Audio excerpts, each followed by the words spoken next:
ना खाऊंगा ना खाने दूंगा, लेकिन जब मुझे जरूरत पड़ेगी वही नेचुरली कॉम्पेरेट पार्टी का पूरा खा जाऊंगा. त्यांना माहिती आहे की आपलं नाणं चालणार नाही. नरेंद्र मोदी साहेबांच्या सारखं नेतृत्व देशामध्ये आहे. त्यांचा करिश्मा आहे. कुणी काही म्हणा, 14ला एकट्या नरेंद्र मोदींच्याकडे बघून कन्याकुमारी पासून काश्मीर पर्यंत भाजप सत्तेवर आलाय. नेशनलिस्ट कांग्रेस पार्टी यानी एनसीपी, एक वक्त ऐसा आया जब एनसीपी 2004 में सूबे की सबसे बड़ी पार्टी तक बन गई थी. कांग्रेस से अलग हुई और उसका ग्राफ धीरे धीरे बढ़ता गया. फिर एक वक्त लगा कि अब ये पार्टी खत्म होने के कगार पर है. फिर शरद पवार रैलियां करते हैं और फिर से उसका ग्राफ बढ़ता है और वो तीसरे नंबर की पार्टी बन जाती. कांग्रेस से ज़्यादा सीटें उसकी आती. लेकिन अब एनसीपी में दो फाड़ हो चुकी है. एनसीपी के अजीत पवार का गुट अलग है, शरद पवार का गुट अलग है और रायता फैलता ही जा रहा है. आप लोगों ने दिन भर से तमाम जगहों पे खबरें देखी होंगी. हम इसका सार बता देते हैं कि होने क्या वाला है. एनसीपी असली जाएगी किसके पास और एनसीपी का सिंबल किसके पास होगा. अब एनसीपी में आज क्या हुआ वो जान लीजिए.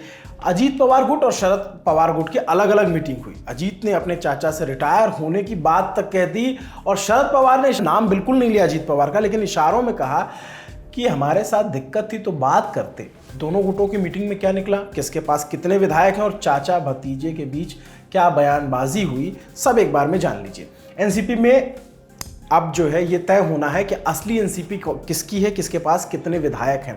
शरद पवार और बागी होकर डिप्टी सीएम बने अजीत पवार आमने सामने बैठक बुलाई और एक तरीके से ताकत दिखाने की कोशिश हुई. अजीत पवार का दावा है कि एनसीपी के 53 में से 40 विधायक उनके पास हैं, लेकिन मीटिंग में 31 ही पहुंचे और 4 एमएलसी पहुंचे.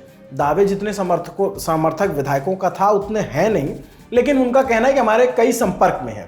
आज कई विधायक यहाँ नहीं आए, कुछ अस्पताल में हैं, कुछ पहुंच नहीं सके और कुछ विधायक वाईबी चौहान सेंटर यानी जहां शरद पवार की मीटिंग चल रही थी वहां हैं और हमारे संपर्क में, ऐसा अजीत पवार ने कहा. फिर अजीत पवार ने शरद पवार को डायरेक्ट निशाने पे लिया. पहली बार हुआ है.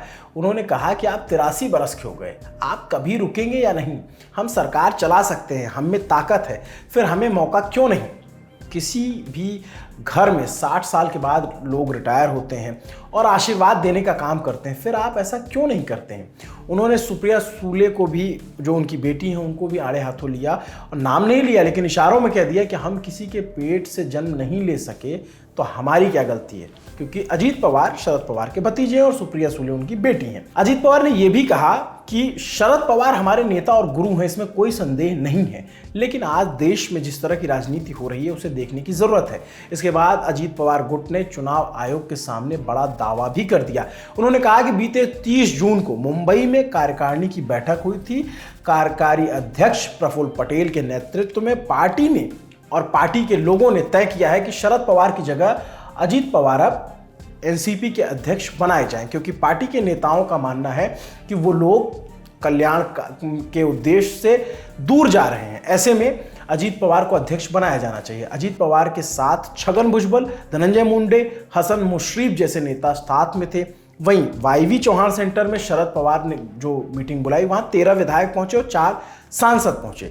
शरद पवार ने अपने संबोधन में पीएम मोदी का जिक्र करते हुए कहा कि मोदी ने भाषण दिया था और कहा था कि एनसीपी 70,000 करोड़ का स्कैम करने वाली पार्टी है, तो फिर आपने एनसीपी के लोगों को सरकार में शामिल क्यों किया.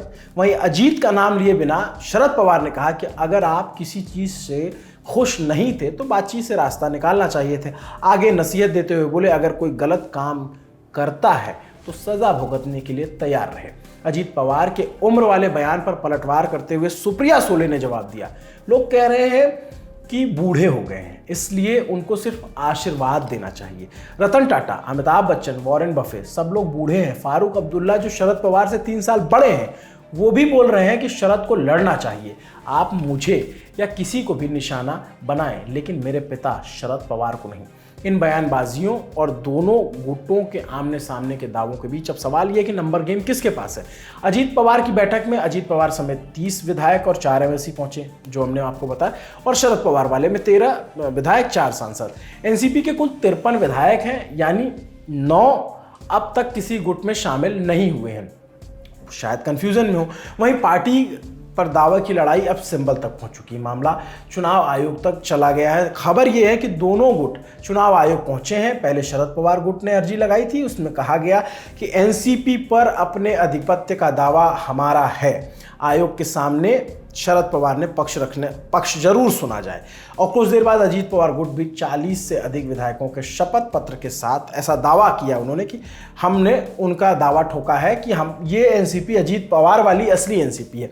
अजीत पवार गुट ने 40 से ज़्यादा विधायकों के हलफनामे की बात भी कही, लेकिन जैसा हमने आपको पहले बताया कि मीटिंग में 31 विधायक ही पहुंचे थे। अब कितनों की हस्ताक्षर हुए ये तो आने वाले दिनों में पता चलेगा। पवार गुट के जो बागी विधायक हैं वो अभी जानकारी नहीं दे रहे हैं कि वो किसके साथ जा रहे हैं, जो मीटिंग दोनों जगहों पे नहीं पहुंचे हैं। सत्ताधारी गठबंधन में मंत्री के तौर पर शपथ लेने के बाद बागी विधायकों को पार्टी से बर्खास्त कर दिया है शरद पवार ने, ऐसा उनकी तरफ से। ताज़ा अपडेट ये है कि शरद पवार ने कल यानी 6 जुलाई को अपने दिल्ली में आवास पर मीटिंग बुलाई है, जिसमें वो जो भी निकल कर सामने आता है हम आप तक पहुंचाएंगे ज़रूर। लेकिन बड़ा दिलचस्प है कि बाला साहेब ठाकरे की पार्टी में टूट तब हुई जब वो नहीं रहे।